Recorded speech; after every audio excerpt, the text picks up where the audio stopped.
Now, I personally don't blame the marathon or anything else on Sandy on the president. I do blame him for one thing, because I have to hold him to his word.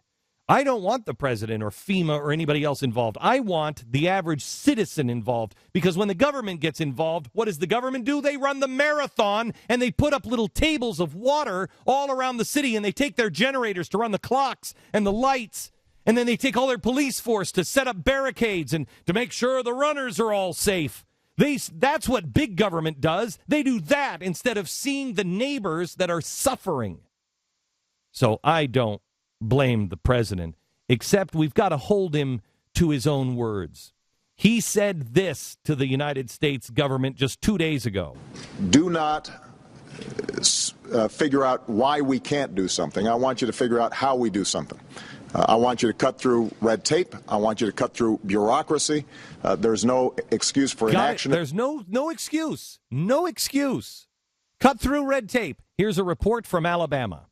But all hasn't gone smoothly for our crews. Crews from Huntsville, as well as Decatur Utilities, and Joe Wheeler out of Trinity headed up there. But one of the Decatur workers tells me they were told by crews in New Jersey they can't do any work there since they're not union employees. Here's some pictures. Derek Excuse me. There's some red tape you can cut, Mr. President, but you won't. You won't because of your union cronies. You won't do it. How do I know? Because I know who you are. I know you're a progressive. I know you're in with the unions, and you are exactly the same way that FDR was with the unions. The unions shut down the war plants because they thought that maybe they should have a little bit more say here. The average salary in World War II after the Great Depression went up 70%. That wasn't enough for the unions. They shut down our airplane plants, and our tank plants. They are doing the same thing. Common sense, wide awake. Behind me on the set, there is a picture of Abraham Lincoln that we just finished today.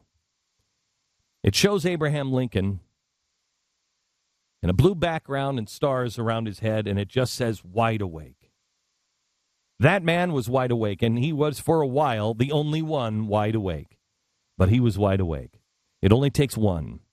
It only takes one leader to be awake at a time when the nation is about to spiral out of control. This is your last call. I've never said that. I don't think I've ever felt that. But I'm telling you, America, this is Tuesday is your last call. That's it. You could say, oh, I don't know, I don't like Mitt Romney. Oh, I don't know, he's a Mormon. Oh, I don't know, he's a little big government for me. Oh, I don't know. Well, great. Last call. This is it. Last call. We won't survive another 4 years.